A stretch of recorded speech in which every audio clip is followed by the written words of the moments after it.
Bonjour, morning brief du 7 décembre 2017. Une journée difficile pour la bourse de Casa où le Mazip recule de 1,05% à plus 5,50% depuis le début de l'année. À ce rythme, il y a un risque même pour la performance positive de l'indice sur l'ensemble de l'année 2017. Volume à plus de 163 millions de dirhams, dont 26 millions 7 sur Etijari et 25 millions sur Doha, qui a été massacré durant cette séance, où elle a perdu 5,74%. RDS, pareil pour l'immobilier, chute de 7,5%. Solacid s'écroule de 7,88%.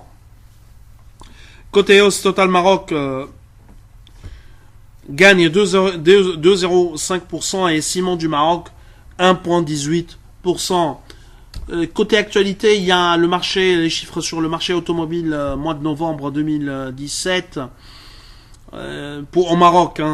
C'est un mauvais mois globalement décidément pour le marché automobile au Maroc, avec un recul de 11,5% en rythme annuel. L'ensemble des véhicules vendus depuis le 1er janvier 2017 à presque 150 000 véhicules, 149 467, soit une progression de 4,09% sur un an. Le mois de novembre était particulièrement difficile pour les véhicules particuliers qui ont perdu 12,5% sur le mois de novembre. Seulement 10 952 véhicules vendus. Sur l'ensemble de l'année, VP plus véhicules donc utilitaires, il y a une progression de 4,09%, dont une progression de 2,5% pour les VP, pour les véhicules particuliers. En termes de part de marché, Dacia, Renault sont toujours leaders avec 30% de part de marché et 13,71%.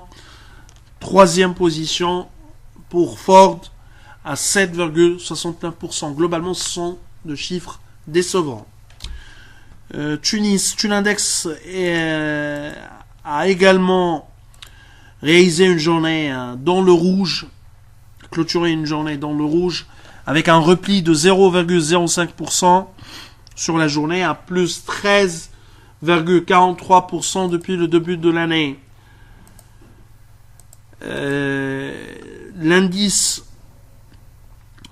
il y a eu essentiellement du mouvement de la part des étrangers, notamment sur SAH et SFBT.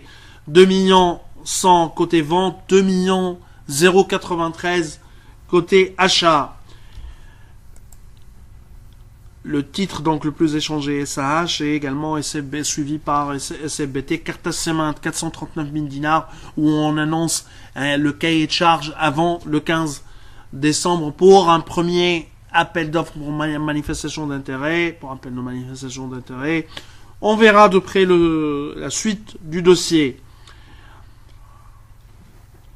Côté hausse, BTE affiche une hausse de 5,92% à 14 dinars 830 suite à la publication officielle pour l'appel à manifestation d'intérêt pour la cession de la participation des actionnaires actuels, c'est-à-dire la sortie des actionnaires actuels, l'État tunisien et Adia. Les ADP, le 1 million d'ATP feront l'objet d'une OPA. Alors, il faut bien calculer et apprécier BTE pour une valorisation rationnelle. On le rappelle, on le dit pour l'énième fois, il n'y a plus d'engouement envers les banques tunisiennes. Essentiellement, il n'y a plus d'engouement essentiellement de la part des banques européennes. Donc, il faudra, à notre avis, réfléchir et bien anticiper les prix ou le niveau de valorisation d'une éventuelle cession. Difficilement, cette cession dépassera les 2 fois fonds propres comptables. Difficilement. Et à notre avis, une banque de la place devrait penser sérieusement au rachat des agences du réseau BTE. Sinon, une nouvelle entrée d'un nouvel acteur sera très coûteuse. D'ailleurs, on l'a vu avec QNB, le coût d'une entrée avec des résultats décevants jusqu'à maintenant, le coût de Banque Zitouna, le coût de Wifaq Bank, de WIB et le coût de BTK. Donc, faut pas rejouer à 100% une session, donc une revalorisation de BTE. On n'a pas accès aux détails des comptes de BTE, on ne sait pas réellement ce qu'il y a au niveau des du papier des comptes et les risques de BTE. On y reviendra demain par rapport à une simulation en termes de valorisation sur BTE. Alors SITS, plus 4,38%. SITS, on a l'impression qu'ils ont découvert un puits de pétrole. Il y a un engouement exceptionnel sur SITS, incompréhensible. SITS, fondamentalement, elle a des problèmes structurels. Et l'éventuel rachat ou la montée dans le capital du groupe Ben Ayed ou de Poulina sur le court terme ne peut pas trop changer la donne. D'une manière générale, on ne peut pas se prononcer sur SITS parce qu'on n'a pas les états financiers, les derniers états financiers de SITS. 36 2017 ni 31-12 2016. Bref, Magasin Général gagne 2,95%. Servicom perd 4,49%, un vrai massacre pour Servicom. Pareil pour Cellcom, moins 2,84%. Star perd 2,51%. Et la situation de Star commence, c'est-à-dire en termes de cours, pardon, devient inquiétante. Et en notre avis, le nouveau management devrait communiquer au marché et se présenter au marché. Telnet, confirmation donc des transactions, vente de la part de Friha et rachat de la part de Hekma Participation. On verra l'aboutissement. Nous, on pense qu'il y a un élément qu'on ne connaît pas encore au niveau de